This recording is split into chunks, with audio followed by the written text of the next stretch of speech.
galera, hoje nós vamos falar sobre as características básicas da representação gráfica.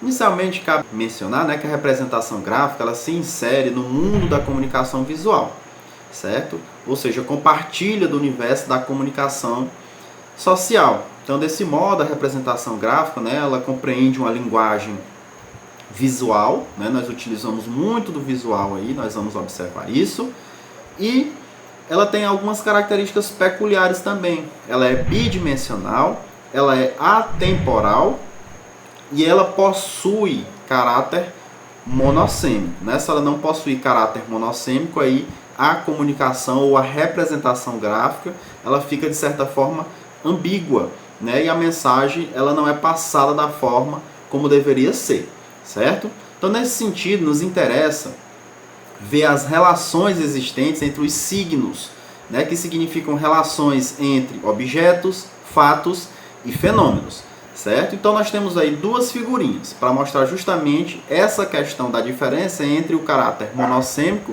e o caráter polissêmico. A primeira figurinha aqui nós vamos observar uma imagem figurativa, abstrata, que é polissêmica. Por que ela é polissêmica? Porque uma pessoa que observa, ela vai ter uma ideia, ela vai ter uma percepção. Se uma segunda pessoa vier observar, ela também vai ter uma outra percepção. Uma terceira vai ter uma percepção diferenciada. Então essa imagem abstrata, ela é polissêmica. Já essa outra figura aqui, nós podemos observar que só tem uma forma de visualização, ou seja, só tem uma percepção possível, que é observar que neste caso aí na figura A, nós vamos observar que a empresa ou a indústria A emprega 4 vezes mais funcionários, mais trabalhadores do que a indústria B, certo? Então, neste caso aí nós temos uma imagem monossêmica, certo?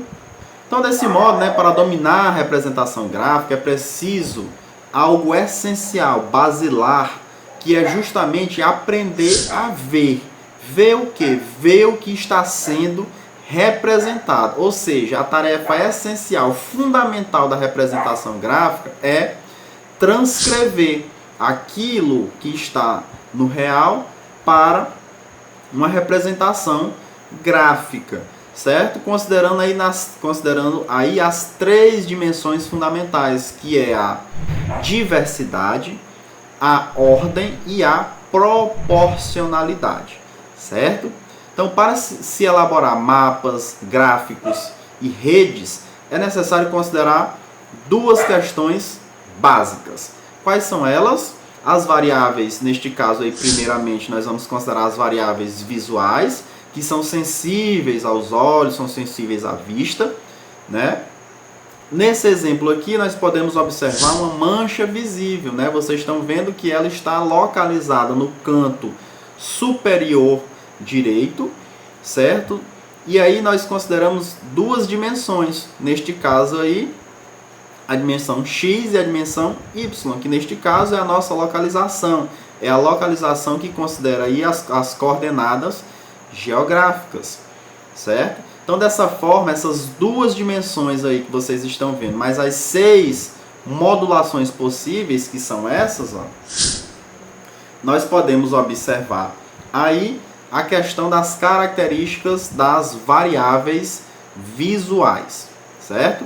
O segundo ponto está relacionado às propriedades perceptivas das variáveis visuais. Elas são 5, certo? A primeira delas nós vamos chamar de percepção dissociativa. O que é isso?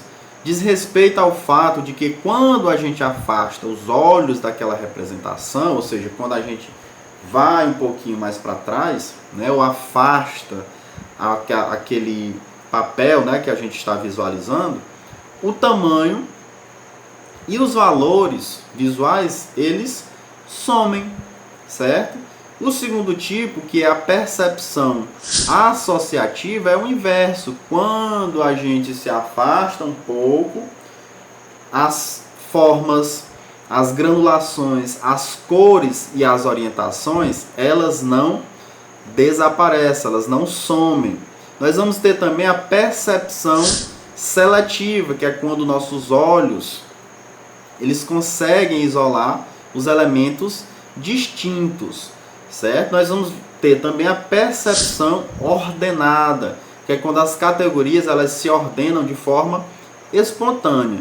E por fim nós vamos ter a percepção quantitativa, né? Que é a relação de proporção, que é quando a relação de proporção ela se torna imediata.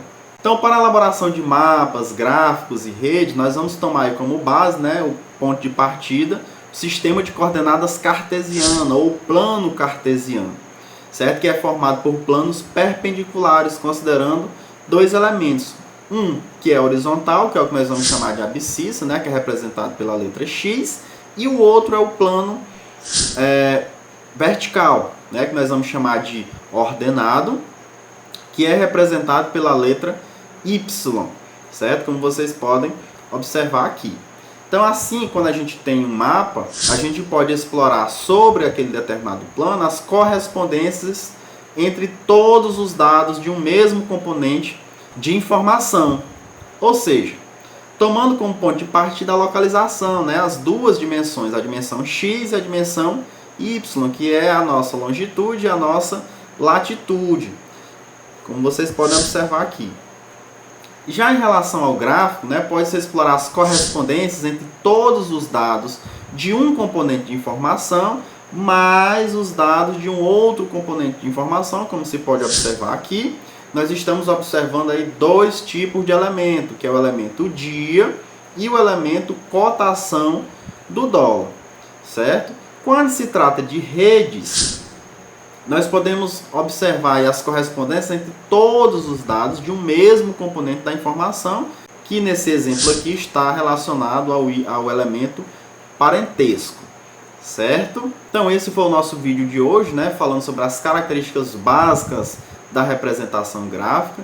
Não esqueçam de acessar lá a nossa página no Instagram para vocês terem acesso a conteúdos relacionados à cartografia e ao geoprocessamento. Deixa o seu like aí no nosso vídeo, não vai lhe custar nada, é só um clique. E se inscreve lá no nosso canal no YouTube. Beleza?